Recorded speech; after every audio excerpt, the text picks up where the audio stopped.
Assalamu alaikum. I'm Dr. Hajjar. I'm going to demonstrate how to do the chest examination. First of all, I'll introduce myself to the patient. How do you do? My name is Dr. Hajjar, consultant thoracic surgeon. Can I examine your chest? Yes, doctor. Your name, please? Roger, doctor. Thank you very much, Roger. Roger, what I'm going to do now to examine your chest, anything hurting you or any painful area in your chest? No. Okay. We start usually I'm doing the vital signs, the general appearance of the patient, as we said early on. The vital signs including the pulse,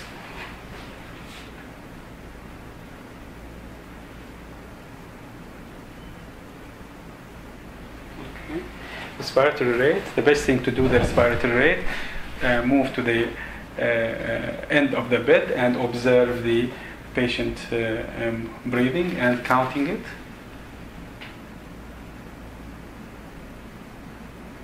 How many breaths per minute? At this point, I will ask the staff nurse to tell me the blood pressure of the patient and the temperature of the patient. The general appearance, he's well nourished, he's comfortable, sitting in bed in 45 or 60 degrees. He's conscious, he's not distressed, and there is no abnormality in his system. We'll go now for the inspection of the chest.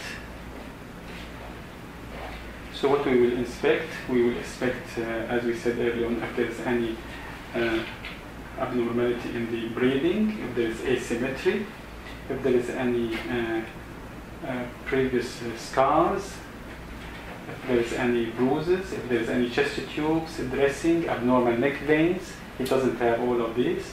Inspect if there is any congenital deformity like pectus excavatum or funnel chest, pectus carinatum or pigeon chest.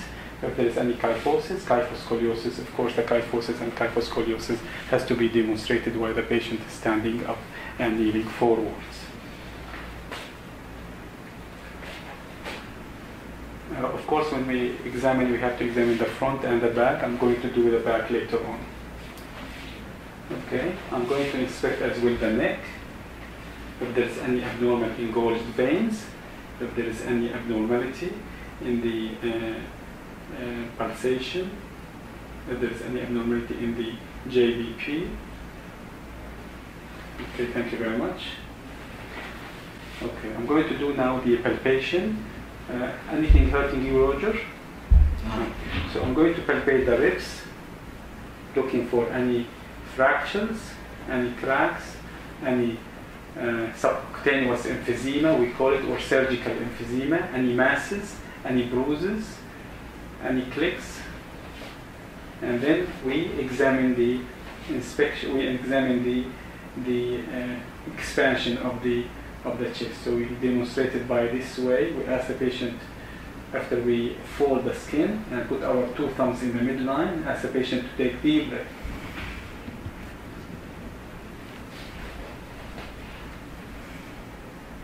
Okay. In again. In again. Okay, we see the distance between our two thumbs from the midline. Thank you very much. In the palpation as well, we palpate the tactile vocal firmitas. Say 99. 99. 99. 99. 99. 99. Thank you very much. I'm going to examine your neck now. I want to examine the trachea. The trachea usually midline structure, but if it's deviated, that means there's pathology. The trachea either pushed away or pulled towards the pathology, pushed away in some of the respiratory system pathology, like tension pneumothorax, large pneumothorax, large hemothorax, hemopneumothorax, and pushed away as well some of the mediastinal pathology like retrosternal goiter or any mass occupying the superior mediastinum, pushing the trachea away from the pathology where it's located, or pulled towards the pathology like collapsed lung or post-operative lobectomy or bilobectomy or pneumonectomy. So the trachea, we examine it, thanks Roger, we examine it by examination, putting our middle finger in the trachea and see the distance between the sternocleidomastoid and the trachea in both sides, right and left. This is one way examination, and the other way, we can examine through two finger examination by palpating the trachea and see it either in the midline or deviate. We examine the neck. I'm going to examine the neck for any masses or lumps, for any lymph nodes.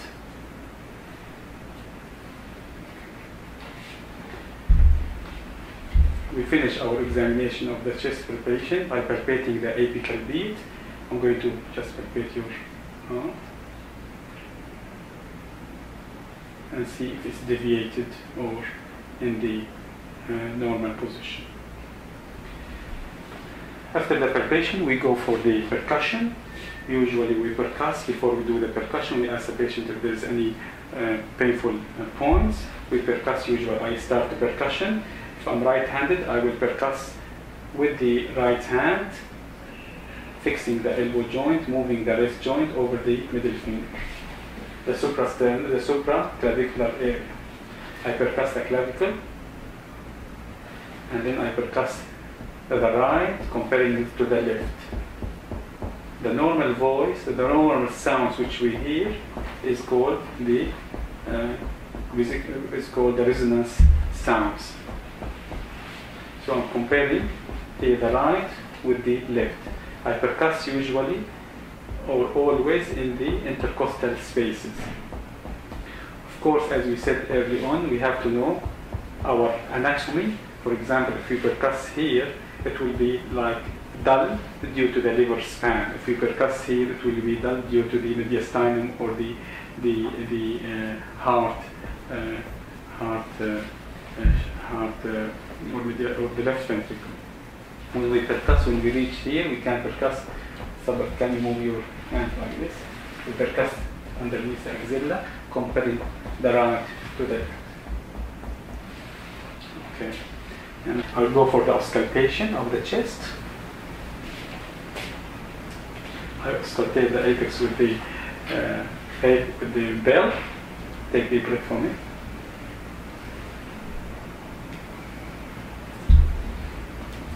Then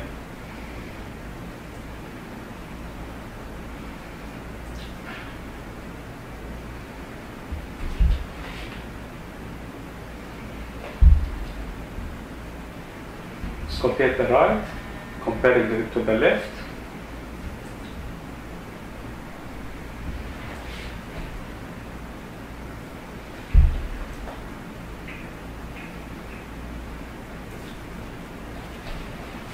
Then I auscultate the heart sounds at the end. Thank you very much. Breathe nicely now, please.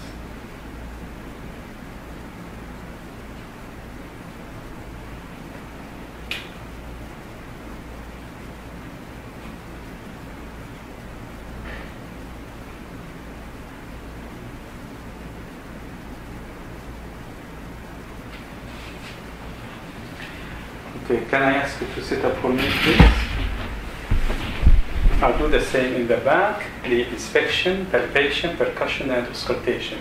In the back, I will inspect if there is any deformity, if there is any masses, if there is any recent scars. When I say scar, mainly either scar which done in OR, like thoracotomy scar, which is usually demonstrated in the back. The usual thoracotomy is posterolateral thoracotomy scar, or if there is any masses or bruises or abnormality in the hair distribution or the superficial or vein distribution of the chest. And then after that, we can do the percussion. Percuss usually the intercostal spaces, comparing the right with the left. This is called resonance, the normal. Of course, we have to know the anatomy, the scapula, the left scapula, the right scapula. If we percuss over, it will be some dullness or different from the normal resonance of the chest. When we come down, we go laterally.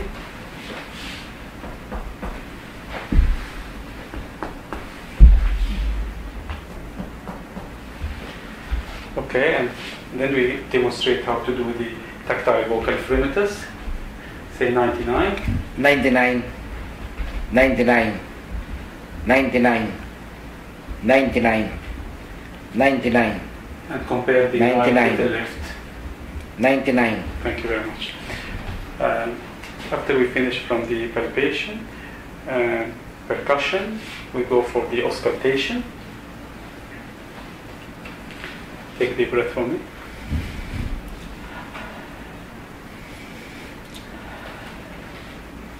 We compare the right with the left.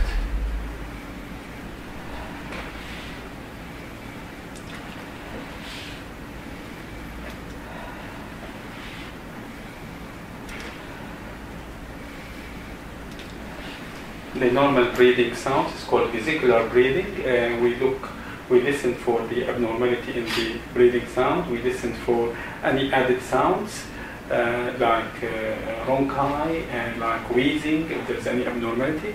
And then we finish the auscultation by auscultating the patient while he's saying 99, auscultation, the tactile vocal fremitus. Say 99. 99, 99, 99, 99, 99, 99. Okay, thank you very much. Thank you, you can relax now. In summary, Roger is came for thoracic examination or chest system of respiratory system examination. We recorded first of all the respiratory rate, which recorded the vital signs, which included the pulse, the blood pressure, respiratory rate, and the temperature, which were all normal. We examined the chest by inspection, palpation, percussion, auscultation, and it's all within the normal limit. Thank you very much.